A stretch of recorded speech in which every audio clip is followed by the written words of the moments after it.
sa mga mangangaral. Tulad na nito sa atin, mayroon ganito rin, na ang kanilang ginagawa, nililing lang yung kanilang mga tagapakinig. Nililing lang at minamali sa tunay na aral ng Biblia. Sapagkat kung magkamisa ng ginagawa nila, ang gusto nila, pasundin yung Biblia, hindi sundin ang Biblia.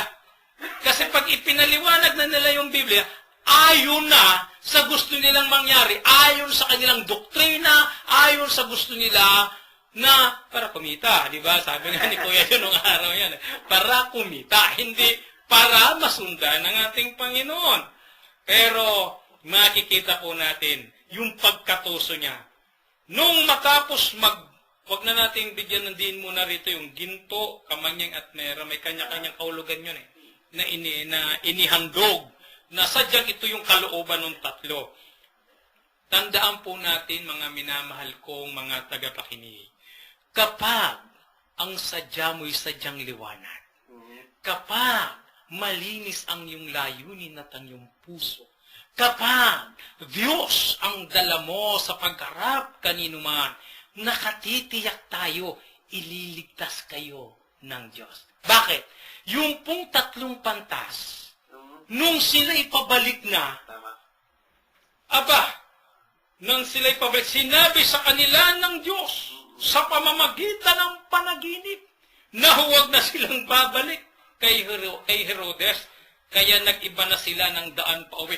Tayo rin, kung malinis ang puso natin, kung malinis ang ating layunin, nang makita natin ang liwanag na ibinigay ni Jesus, at nang ipakita niya ang kanyang liwanag sa bawat isa sa atin, sinundan natin, pinaniwalaan natin sa ating patutunguhan. Saan man tayo pumunta, magbalik-balik man tayo sa gitna ng kadiliman, ituturo at ibabalik tayo ng Diyos sa isang maliwanag na lugar upang ang ating pananampalataya sa halip na mawala, lalong tumingkad at lalong mapalapit tayo sa Diyos sapagkat ang hinahangad natin ay ang liwanag at katapatan sa ating Panginoong Diyos. Amen. Sa mga tuwid, marami pa rin ngayon ng mga Herodes. Marami pa rin. Herodes. Nabalikan na. Hindi naalis talaga ang Herodes. Sa panahon na kasama na yata na kasaysayan ng daigdig yung Herodes na yan Talagang iba't ibang klase ng Herodes ang ating nakakasalamuha sa mundong ito Inumpisa si ni Herodes Kaya hanggang ngayon, kanadara. Yan ako tayo.